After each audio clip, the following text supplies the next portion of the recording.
Sounds familiar. Hey. I meant both of Both us. of us. What is up, GR crew? Welcome to the after show. Just getting started here with Maggie Guterl. We'll keep her for just a couple of minutes because the show went a little bit longer. And we don't want to keep her too long because she's in recovery and celebration mode, and we need to let her like pop the champagne. So if you have residual questions that didn't get asked during the main show, jump into the live chat room here in the after show by just clicking anywhere on this video if you're on the Patreon page, and it will take you over to the YouTube page where the live chat is. Kim's got a lot of questions pulled aside here from the live show. So what do we got? Yeah, a question from John in the chat room. John asked, which was easier, the day or the night loops? Great question.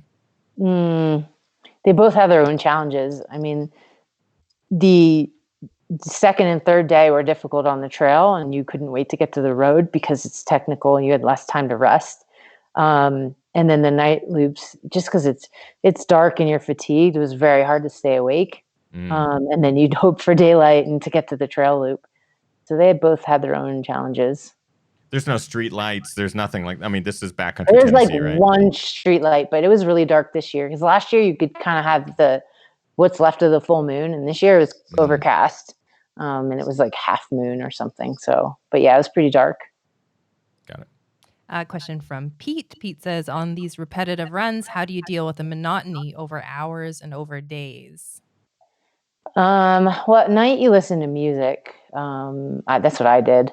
And I would look forward to that. And I had a couple iPod shuffles going that I wanted to that I was excited to listen to.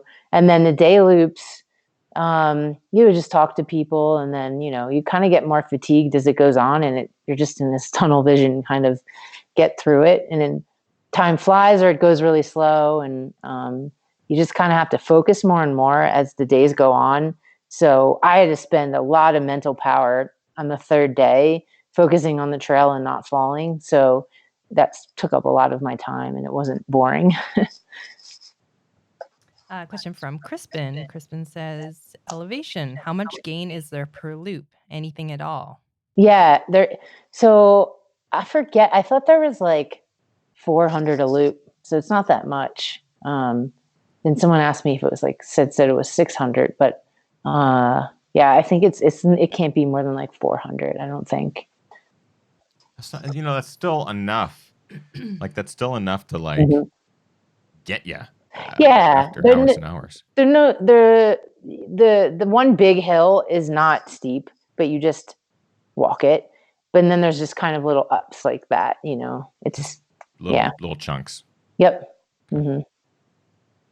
Nathaniel in the chat room says, Laz has said to running media outlets that Biggs is like a contest for getting punched in the face. Having run Biggs a couple of times, how would you describe the event? Yeah, he loves that analogy because he was, how would I describe the event? I mean, it's kind of like that, You just keep showing up and you're like, at the start line. Yeah, I mean, that's an excellent way to put it. I love Laz's comparisons to, he has such a great way with words, and considering it just getting punched in the face repeatedly, I'm like, I can only imagine. And I think I think that was my words of encouragement to you, were like, go punch everyone in the neck and show them who's boss or something like that. Yeah. That's what he said about he's like, I saw the strain in your face at one point, when it was just you and Will, and Will looks bad, but that guy just kept showing up, and you were probably wondering, what's it going to take this guy down? And I was like, I don't know if I was thinking all that, but that's pretty good. Sorry, keep going. I feel like Laz is always secretly cheering for the women. Totally. Well, so he said, now I can go back to cheering for a man next year, because he's like, I wanted a woman to win. He's like, I normally would have rooted for Will because he looks so bad. I like to root for the underdog. He's like, now I can go back to that. Laz. Yeah. Classic Laz. Yep. Nathaniel in the chat room says, you average 54 minutes per lap. Did you find it beneficial to leave about 6 minutes or so between laps? Yeah. So I thought that was a sustainable pace over time. Cause I didn't want to get too slow later and then it start to get in my head that I was slowing down. And with the efficient crew that I had and how awesome they were, that was plenty of time to do what I needed to do and just get out to the line with 30 seconds to spare, without killing myself on each loop. Right. Let me get to one more question. Yeah, another Nathaniel question. What is more important in a race like Bigs? Is it physical or mental strength? I think the longer it goes, yeah, it's mental, because everyone is, how do you train to run 300 miles? Like, let's just use that as like a number.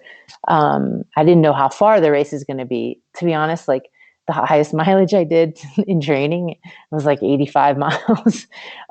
So like, and everyone there that showed up, like the 70 people, had an amazing resume. They're all capable of running 150 plus miles, 100 miles, either fast or over distances longer than that.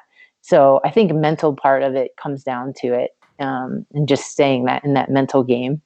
So that might be one of those, and that's probably where the playing field's a bit more level for women and men, because it's mental, it's endurance and like the mental aspect of it rather than just pure speed and power.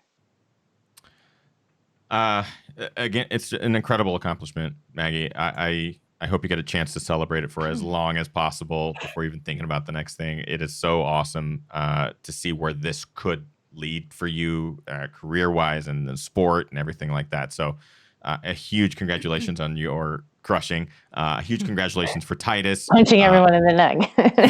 Congratulations on punching everyone in the neck multiple times. A congrats on Titus for being the cutest dog ever tonight. And just thank you for being on the show. We appreciate it. Thank you. Thank you so much. Everyone watching, we appreciate you very, very much. Oh my God, Titus, the best. Go show Maggie some love on social media. Magatron runs. Search her out, follow her, show her some love. You guys know the drill. Am I forgetting anything for the crew? I will talk about this. I don't think so.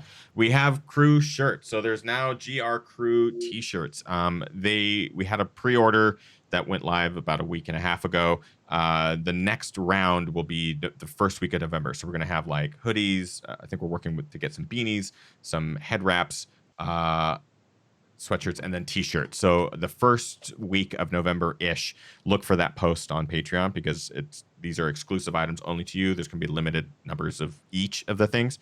And so we'll let everyone know when those are available, and you'll have, like 7 to 14 days to order them. It'll be like a small window that essentially you'll pre-order them. So grab them while you can, because I'm loving this. I don't think I'll take this off through Javelina. It's going to smell terrible by the end of it. We're going to be twinning. We'll be twinning. Yeah. There's people saying goodnight to Titus in the chat room in case Titus needed to know that. Titus like, people saying goodnight? Do you have a voice for Titus? Yeah, Ryan does kind of. And it's something like that.